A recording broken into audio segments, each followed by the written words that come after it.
Bismillahirrahmanirrahim. Alhamdulillahi Rabbil alamin. Wassalatu wassalamu ala ashrafil mursalin. Amma ba'd. Assalomu alaykum va rahmatullohi va barakatuh. Muhtaram azizlar, biz dunyoda mo'min musulmonlar hammalarimiz bir-birimizga do'st, qadrli ulfat bo'lib hayot kechiramiz. Bizlarning eng katta dushmanimiz bor. Mana shu dushmanning yomonligidan doimo panoh so'raymiz. Bu dushmanimiz kim? Bu shayton alayhi la'nadur. Alloh subhanahu va taolo Qur'oni Karimda shaytonni bizga aduvun mubin, u ochiq, ravshan dushmandir deb bayon qildi. U la'natlangandir. Shunday ekan biz uni dushman deb bilishimiz kerak. Lekin bir narsani doim yodimizda tutmoq kerak azizlar. Shayton bizning dushmanimiz.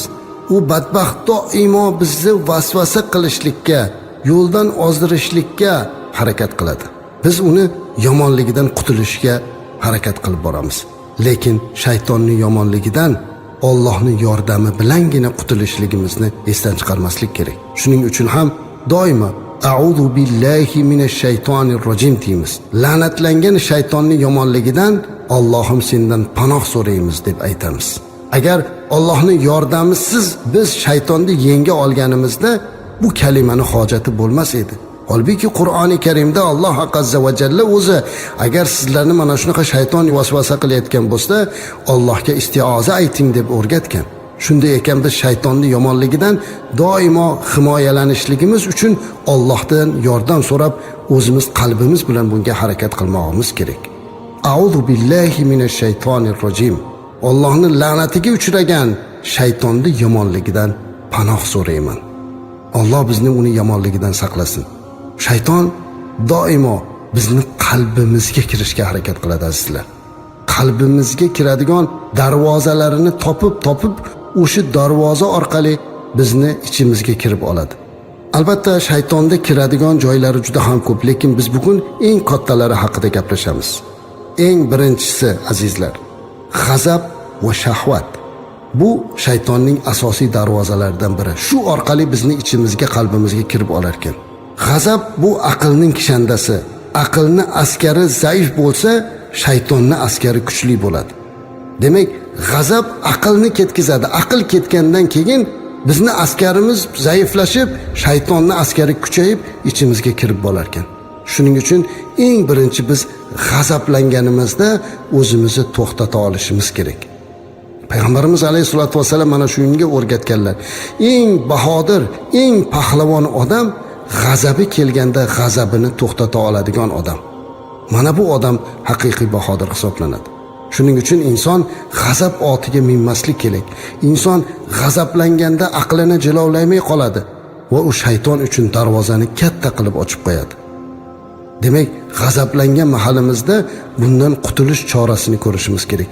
Ha azizlar, Payg'ambarimiz alayhi solatu vassalam doimo o'zlarini ushlagan edilar. G'azablari, jahllari o'z o'rnida kofirlarga nisbatan, janglarda dushmanga nisbatan bo'lgan, lekin mo'min musulmonlarga qanday ham mehribon zot edilar. Shunday ekan azizlar, shaytonning darvozasining eng kattasi bu g'azab. Ana bundan keyin shahvat. Shahvat azizlar, bu insonda ortiqcha bir narsaga qattiq berilishligi.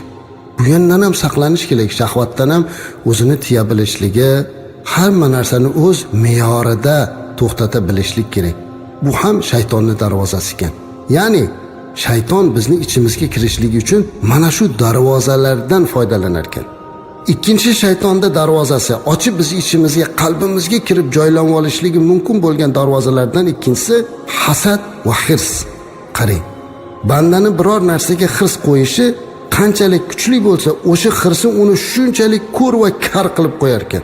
Payg'ambarimiz alayhisolatu vassalam har qanday narsaga bo'lgan muhabbat insonni ko'r va kar qilur deb aytgan ekanlar. Termiziy va Abu Dovud rivoyat qilgan hadisda.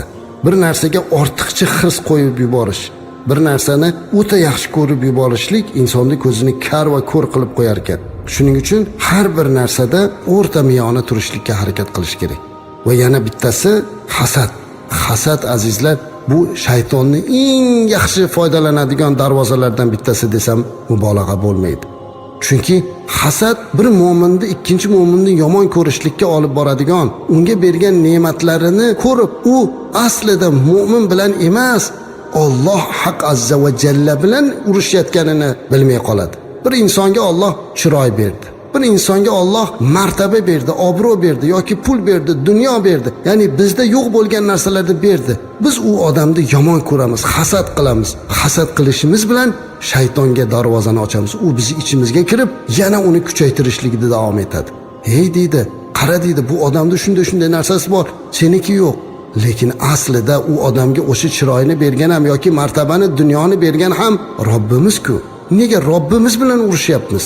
Bu shaytonning ishi, ko'rdingizmi? Shayton doimo Allohga qarshi bandani qo'yishga harakat qiladi. Shuning uchun ham hasad va hirs darvozasini ham nazoratga olishimiz kerak. Shaytonning yana darvozalardan bittasi osongina kirib olishlik imkoniyati, bu uchinchisi taomdan ortiqcha to'yib ovqatlanish ekan. Taomdan ham ehtiyot bo'lish kerak ekan azizlar. Agar ko'p taom yeydigan bo'lsak, bu shaytonni kirishligiga imkoniyat yaratar ekan. Chunki ulamolar aytibdilarki, ko'p taom yeyilib o'ta to'q bo'lishlik ham insonga yomon hislatni olib kelar ekan. Qalbidan Allohning xavfini ketkizishga sabab bo'lar ekan. Ya'ni qorni to'qda g'ami yo'q degan gap bor xalqimizda. O'ta qorin to'q, qalbdan haloyiqqa nisbatan rahmni ketishiga sabab bo'lar ekan. Ya'ni qorni to'qda, qorni och bilan nima ishi bor deb berdi xalqimiz. Qarang, o'ta qorni to'q bo'lsa ham inson boshqalarga rahm qilmay qo'yar ekan. Chunki boshqalarda ochlik hissini qanaqa o'tayotganini u qalbidan sezmay qoladi. Chunki o'zi qorni to'q. Shuning uchun o'ta to'q yurmaslik kerak. Bu hatto tibbiyotda ham hammamizga ma'lum.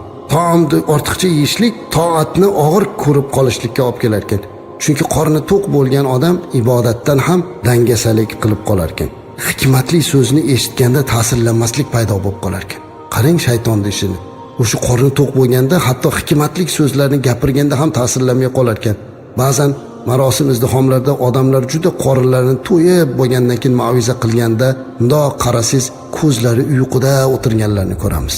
Ha, bu odam juda ham qorinni to'ydirib optida, endi buni quloqiga hikmat kirmayapti. Hikmat darvozasini berkitib, shayton o'zini yomon darvozasini ochib qo'yadi.